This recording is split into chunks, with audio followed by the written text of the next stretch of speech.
Sarah didn't stand over me long. She said what she said, and then she went into the house. The one called Bubba stood up and grabbed me by my collar, dragging me as he followed her. The sisters trailed behind us, snickering. There was also the third male Monday, who seemed to be the youngest of the group. He hung back with the girls, looking like he ain't got a single fully functioning brain cell. The Mondays had a childlike demeanor that was anything but cute. The happier they got, the uglier they looked. Behind the sisters and the younger Monday was Collins, that smug piece of shit. Bubba yanked me over to the door beneath the stairs. The door was open. My dad and the other male Monday were nowhere in sight. "Let him walk," said Sarah. Bubba let go of me. I stood up and could now see that I was about a foot taller than Sarah. She was thin and hunched over, and her face showed no emotion. "Where's my dad?" I asked. She nodded towards the opening where the padlocked door had previously been hung shut. I could see that beyond it was a dimly lit stairwell that spiraled underground.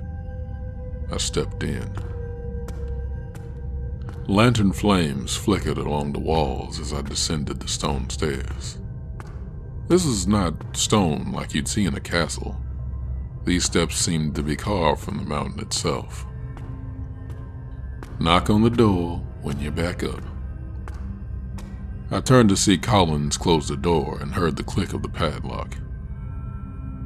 It was now just me, Sarah, and Bubba. The sisters and the younger brother stayed upstairs. I continued down the steps. I could hear the distant rattle of chains, the sharpening of blades. "Collins some kind of servant to you?" asked Sarah. "He's kin." I coughed out a laugh. "Well, I'll be damned. He's ugly, but not Monday ugly. How'd that happen?" Sarah didn't respond. I figured I wasn't going to get much more than that and continued in silence. As we descended further, the air became damper, like standing next to a group of people that had just finished breaking a sweat. I could hear sharp cries of pain and what sounded like the crack of a whip. I considered that maybe I truly was entering the depths of hell. Finally, the stairs leveled out, and I stepped into a cavern more enormous than I'd ever imagined existed. Spread throughout were old cages like medieval jail cells. In them were hundreds of people, all crowded together. They varied in age, some young, some old. They all looked dirty and tired, but fed. Torches illuminated the cavern. A little ways off, I could see folks walking around. Some wore shackles that rattled as they moved, while others were unrestrained. "Where's my dad?" I asked. Sarah nodded to a nearby cage. It was smaller than the others, and he was in it by himself. He'd taken quite a beating. His left eye was swollen shut, and his hair and beard were caked in blood. I ran over and reached my arms through the bars. I needed to touch him, let him know I wasn't gone. "Dad!" He opened his one good eye and looked at me. "I reckon we fucked up. Starting to look that way. This place, you can feel the evil in it, can't you?" I nodded. I'd done some work in a jail years ago, installing conduit and running wires for a fire system. The guards accompanied us around to the different spots and gave us the background on some of the inmates. One of them was a serial killer. He'd done some horrendous things to his victims. At one point, I was in his cell with him, fishing wires through the wall for a smoke detector. The guard stood outside to make sure nothing happened, but still, I felt the killer's eyes watching me. I could sense his appetite for human butchery. I felt his evil. I could feel the same thing in the cave. "Son, Dad said as he gripped my hand. I'm sorry I waited so long to tell you the truth. Every father wants to see his son grow up to be a successful man. But I knew it waited for you if you ever did. Part of me wanted you to be stuck at home forever, so I'd never have to tell you about this nightmare. He gripped my hand tighter and continued. I know you felt lost and lonely these past few years, and I figured if you ever found a girl you wanted to marry, that'd be the time I'd tell you. But listen to me. Your life on that land is paid for. If you can convince the Mondays to let you return to the surface, you can live there for the rest of your days. You just have to pretend like everyone else that this shit ain't going on. I can't do that, Dad. I can't live in the shadow of these monsters. Dad looked at me a moment and then smiled. You're a stronger man than me. He reached through the bars and pulled me close, and I felt something solid drop into my coat pocket. Give him hell. I backed away from the cage, looking at my father for what may be the last time. They're waiting, said Sarah. I turned to her. Who are they? You'll see. I noticed that the other Monday was nearby and hurt pretty badly. Dad put up a good fight. Sarah motioned for me to continue walking.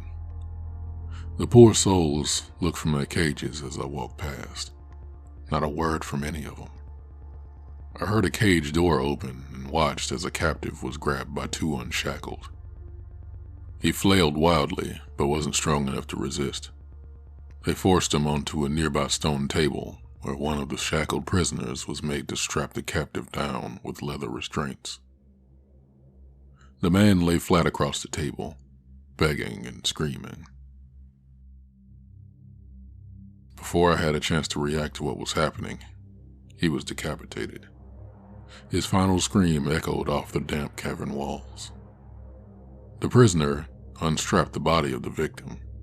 The other two picked it up and carried it over to a wooden wagon and dropped it on top of a pile of other headless bodies. I was made to continue on. I saw as I passed the stone table that the victim's head was being sliced open on the top. They handed it to the prisoner, who carried it over to one of the cages. He tossed it inside. I didn't look long enough to find out what the prisoners do with them heads. I'd become queasy at the thought of continuing further and finding out what awaited me. But still, I pressed on. But all I could see up ahead was what appeared to be the end of the cavern. A dead end. As I got closer, I could see that up against the wall was another wooden wagon, and inside it were more bodies. But this wagon was only half as full as the other one. Next to the wagon was an opening in the wall. It didn't appear man-made, as it didn't have any consistent angles. It was likely old as the cave itself. It was small and narrow, and I could see a blood trail going through where someone had dragged bodies. I stopped near the entrance and turned to Sarah. I had nothing but hatred for this woman, but at that moment, she felt safer than whatever was on the other side of that wall. Don't leave him waiting, said Sarah. Every fiber of my body told me to turn around and run. But I wouldn't have been able to outrun Bubba. I've seen the nearly inhuman speed he's capable of. And where would I even run to anyways? I was trapped in this hellish nightmare. So I pressed forward. I figured I'd die either way, so I might as well learn who they are. I stepped into the opening and noticed that Sarah wasn't joining me. She waited outside, watching me move further into this other, darker section. The tunnel opened up, and I was in a cavern more massive in height than the other. The ceiling extended upwards, hundreds of feet, thousands even. I realized I was standing beneath the highest point of the mountain. That feeling of evil was more pronounced in here, so thick you could almost taste it. There was a light about halfway up. It looked to be an enormous fire-lit chandelier of some kind, hanging from the longest chain I'd ever seen. It wasn't fancy in any way and looked to be made out of branches and bones. I'd been so distracted by the size of the cavern, I hadn't realized something was moving ahead of me. The light from the chandelier only barely illuminated the ground below, so it was difficult to see at first. As my eyes adjusted, I noticed that this figure was facing away from me. It was large and dark and huddled over. Something protruded from its back, pointing outwards like spread arms. Then I heard a sound that will forever haunt me. The snapping of bones as limbs were torn from a body. The thing began to feast on the corpse, and I could hear crunching. This creature doesn't bother eating around the bone. Suddenly, it stood. I thought that this was some animal on all fours at first, but now I could see that it was something different, something sort of human. This wasn't no ordinary human, though. Not in build, and certainly not in appetite. What I'd initially thought was black fur was a long, raggedy gown, very long. The creature stood at least 15 feet tall, and had very long, thin arms, and its fingers were as long as my own arm. It turned around to face me, and I immediately froze. The thing had long black patches of thin hair and wide eyes that pierced through the darkness. It was eating a torso. I'd seen once in a book a painting titled Saturn Devouring His Son. The image stuck with me because of how disturbing it is. This reminded me of it. The figure looked feminine. I could see exposed breasts through the torn gown. She tossed the torso aside and continued chewing, staring at me all the while. Once finished, she spoke. Well, child. A chorus of voices of varying tones and volumes, the more prominent one being female, echoed throughout like a cathedral. The sound passed over me like a cold chill and lingered on my skin. Suddenly, hundreds of candles set in pockets along the cavern walls lit up simultaneously. I could now see the horror standing in front of me. She was tall and gangly with a face like a rotting possum. Not an outwardly extended jaw like you'd see in one of them animals, but a sharp-toothed smile that likely wasn't there out of joy. Her skin was as pale as the moon. From her back protruded long bones like antlers.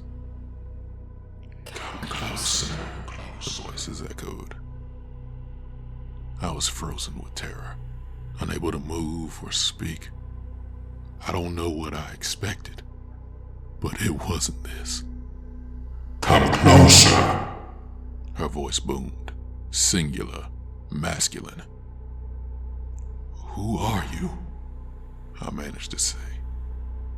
She breathed heavily, seemingly frustrated that I'd not yet moved. Then she exhaled. "We are the beginning."